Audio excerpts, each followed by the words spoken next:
My name's Noel, I'm a psychotherapist. Welcome to my YouTube channel. Do subscribe while you're here. And if you're watching this on my website and you'd like these blogs sent to you without any effort, then do enter your contact details into my contact page and I'll add you to the email list.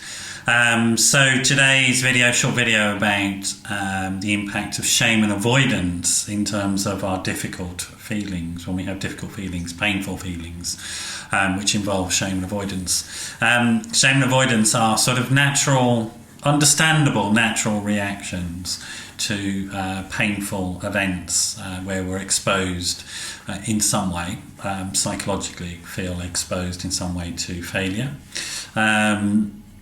Maybe through a loss of something, through failure in a public sphere, we don't get a job, for example.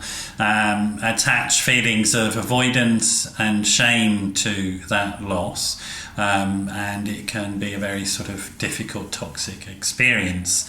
Sometimes when that happens, we can lead to developing defences against feeling that experience, remembering it or re-experiencing the emotions, which can lead to patterns of behaviour. We call them maladaptive defences that lead to difficulties in all of our relationships as a way of avoiding any of those feelings, particularly if these things happen when we're young, but not just when we're younger. Sometimes they happen when we're older as well, later on in life. It's just about shame is one of those feelings that we talk about in therapy as a moral feeling. It's one of those feelings that affects the way we interact with other people. It's there for a very good reason. Shame is there to stop us doing essentially nasty things to ourselves or other people.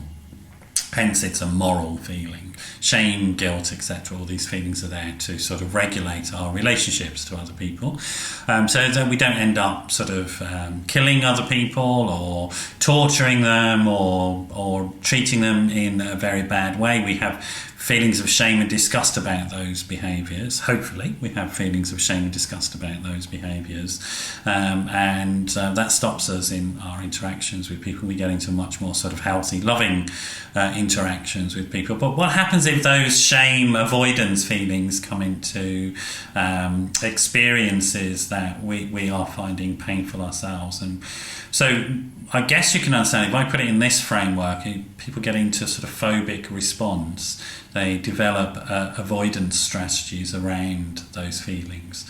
And those avoidance strategies, rather than dealing with or managing the feelings, actually magnify them inside. Anytime we avoid painful feelings in this way, we lead to the potential for increasing those feelings, because essentially we're social animals. We need to regulate our emotions through interaction with other people. That comes right back to early nurturing experiences. When we're upset as little babies, we cry. We don't really conceptualize what's happening to us. We just experience something, and then something magical happens. Somebody comes along, our mum, our dad, whoever it is, and picks us up and holds us and helps to manage those feelings with us and talks to us. What's going on? Are you hungry? Do you need your nappy changed? That interaction, the eye contact that happens, the physical holding that happens, gets internalized as ways of managing distressing feelings. Later on in life, we need that type of interaction from other people, not necessarily to be picked up. I mean, you wouldn't come along and pick me up and put me in your arms, really, if you saw me upset. I think it's unlikely. I'm too big for that these days.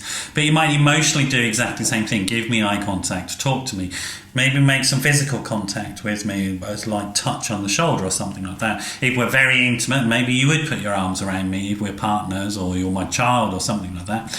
Then we have those types of boundaries in our relationship.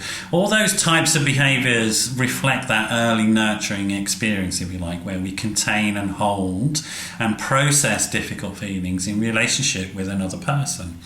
If that's not available to us because we're avoiding contact because we feel shame about what happened or exposure about what happened, then we're left with those feelings ourselves. And we're not really designed as human beings. We're not really designed to manage that stuff completely on our own. We do need help from others. And then the sort of feelings, the toxic feelings can grow. because they're not regulated.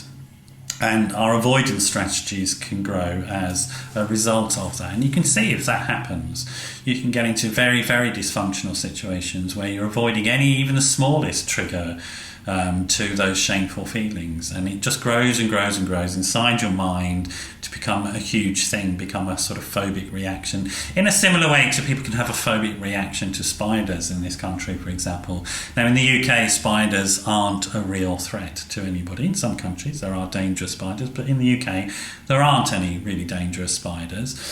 So any response to that of avoiding them is more like a phobic response. It's in our mind.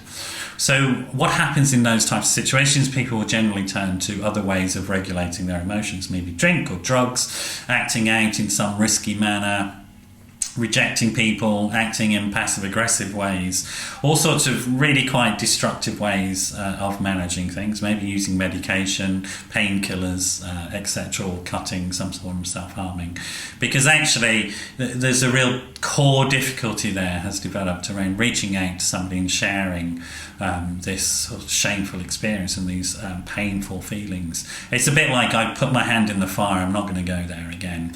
So in therapy, what do? We ask people to put their hand back in the fire. I mean, it's really counterintuitive, isn't it? I can understand why people say, no, I don't want to do that. That's insane. Why are you asking me to feel those feelings? But it is really important in therapy that we open up to doing things that are counterintuitive. We begin to develop new pathways in our brains to be able to accept these feelings. As we develop a relationship with a therapist and allow these painful and difficult feelings that we've been avoiding to emerge in the relationship, and it's crucial that it's in a trusting and caring relationship, in that relationship we can then reprocess the experience. The caveat here is when these types of feelings are connected to traumatic events. Now, traumatic events meaning where life-threatening issues were at stake. In that type of situation, shame and post-trauma symptoms, you have to sort of very delicately negotiate that so you don't re-traumatize yourself. So what I'm suggesting here is that if this sort of stuff is going on for you, you need professional help from somebody who knows what they're doing. Just simply talking about it to a random stranger or a friend or so on isn't necessarily going to help, because you may re-evoke the traumatic incident, or you may turn it into a traumatic incident. So I hope that's helpful. I mean, sort of explaining some of the processes of facing painful feelings and emotions in therapy. It's not because we as therapists get some sort of pleasure out of seeing you upset. It's about re-engaging in a human relationship around these things where you've developed defences of avoidance primarily of contact from that, and therefore you can't reprocess. Nobody can really on their own. We all need some help from other people at times. Hope that's been useful. Please do come back again and watch my videos again. If you're struggling at the moment, you need help, do give me a call. 07506 319 745. That's 07506 319 745.